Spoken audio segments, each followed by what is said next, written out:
Yung bago pa lang kami mag-asawa, alam niyo ang paborito namin mag-asawa ay puro sa pagdating ng Yesu Cristo. Yung mga bagay na signs of the times, yung mga hindi pa nangyayari, yun ang paborito namin. Kaya pagdating doon sa mga ibang bagay, love, portion, and marriage, ay, walang gana. Pero hindi tama yun, sabi sa kami, huwag mo kaya yun, hindi tama yun. Dapat kahit anong topic, basta ito ay salita ng Diyos, kaya interesado tayo. Kailangan paglabanan natin ang flesh natin, dinagdang niya tayo para hindi tayo makaunawa. Kumbaga, dapat sabihin natin, kailangan makakain ako. Alam niyo po, pagkakalaga gusto mong kumain, aba, malaking bagay po yun. Aba, kahit na masama yung pakaramdam mo, pero alam mo, kailangan kumain ka, pipilitin mo talagang isubo. Yes. Amen? Amen. So, talaga, eat solid food. Kumain ka naman ng malalayo na katuruan o ng mga karne. Another point is, exercise to discern good and evil. So once again, we have to exercise. The word exercise means to put into practice. Kanina, ito ang mali ng preacher kanina. Yung kanyang pag-interpret na work out your own salvation. Sabi ko lang, kita mo, ang sabi ka ni Pablo, work out your own salvation, kaya kailangan na niya gumawa ka para maligtas ka. Mali, ang kaligtasan hindi sa paggawa. Ang kaligtasan gawa ng Diyos. Pag sinabing work out your salvation, and sabi work out, i-work out mo. Ibig sabihin, you have to put into practice yung kaligtasan ibinigay ng Diyos sa'yo. Hindi ibig sabihin na work for. So, nakikita pala yung grammar. Kailangan ng mga tagapagturo, alam natin yung grammar. Kasi yung grammar niya, work out your salvation. I-work out mo lang yung kaligtasan. Pero ang ginagawa nila, work out for. Wala namang for doon, walang preposition. No, hindi sabihin, gumawa ka para kaligtas ka. Hindi. Ang sabi nga nun, i-practice mo, i-exercise mo, i-work out. Di ba? Para maulabaan. Saan ka pupunta? Saan ka pupunta? Pupunta ako sa gym, mag-work out ako. Naman po natin, pag sinabing mag-work out, it means mag-exercise. Practice. Kaya, we have to exercise to discern good and evil. So, palagi po natin gawin yan. At tayo ay masabi po natin, ang maturity ay naroon. Another point natin is, enlighten. Malaking bagay ang tayo po ay mabubuksan. Alam niyo po, pag tinanggap natin si Jesus, una nabuksan tayo sa pagkakilala sa ating Panginoon.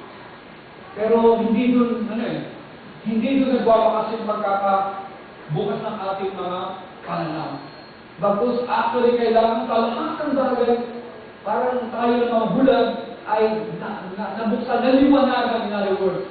Parang, bakit ganito, no? The word enlighten ay parang ilaw na dating madilim. Pero dahil sa patuloy natin pag-aaral ng salita ng Diyos, lumiliwanag, unti-unti. Kaya makapansin ka ng aking asawa, sabi niya gano'n ay parang gumagana ata lalo ang ating pag-aaral ng salita ng Diyos. At sa totoo lang, ay ako rin mismo talaga lalo na sa palengke na nakikita ko yung kakaibahan nung dati. Kasi patuloy kami nag-aaral doon ng salita ng Diyos, particularly yung mga patulong Yeso Cristo. Dahil patuloy na inaaral, could you imagine, since 1988, 2008 naman yung 20 years, no? 20 years na nag-aaral kami sa palengke ng mga bagay. Kaya kung hindi natin in-aspire, actually yung maturity, sa mga ganun, hindi natin makikilala ng lubusan ng ating Panginoon. Pero sa patuloy na tayo nag-aaral, unti-unti lalong lumiliwanag yung mga sinasabi ni Jesus, bakit ganito ang sinasabi niya, anong nasa isip niya, yung mga ganyan, lahat yan, nalalaman natin. Unlike before, hindi natin lubusan na ulubangan. Maaaring ang ulubangan lang natin yung doctrine, pero hindi lubusan. Kaya, malaking bagay po yung tayo ay naliwanagan na. At pag tayo ay naliwanagan, no? Nakilala na natin ang lubusan ng ating Panginoon, wala na tayong reason para talikuran si Jesus. Amen. Ay, yung kapupunta, lamang si Jesus lang naman ang lahat-lahat. So, in conclusion, Amen. Ephesians chapter 4, verse 11, verse 14. Okay, and finally. Alright. So, minsan nalalabag natin yung mga nasa libro. Pero there's nothing wrong with this. Kasi nakalagay yung conclusion. Anyway, Ephesians chapter 4, verse 11, 14. Alright, so, and finally, for the sake of stability, and he gave some apostles, nahiya ko yung mga apostles. Nasa tuktok na, and some prophets, and some evangelists, and some pastors and teachers.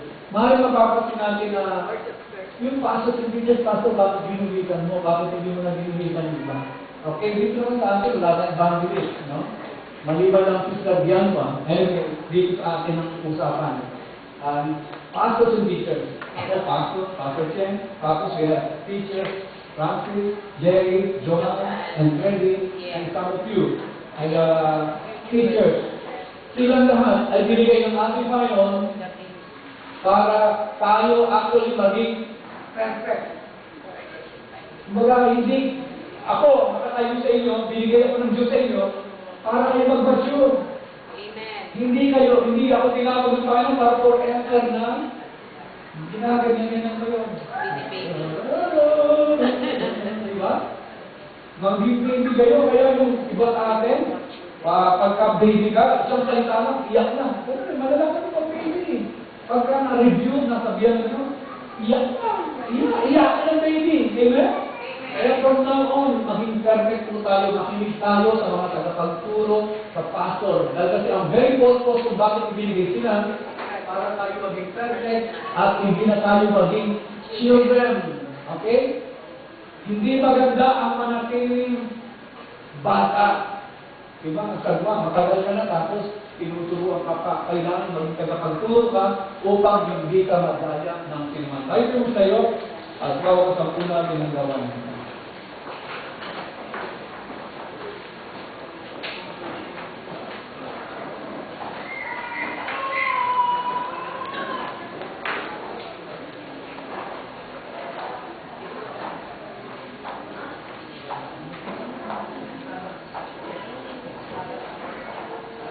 Okay, sabihin natin ikaw ang aming Diyos. Ikaw ang Panginoon.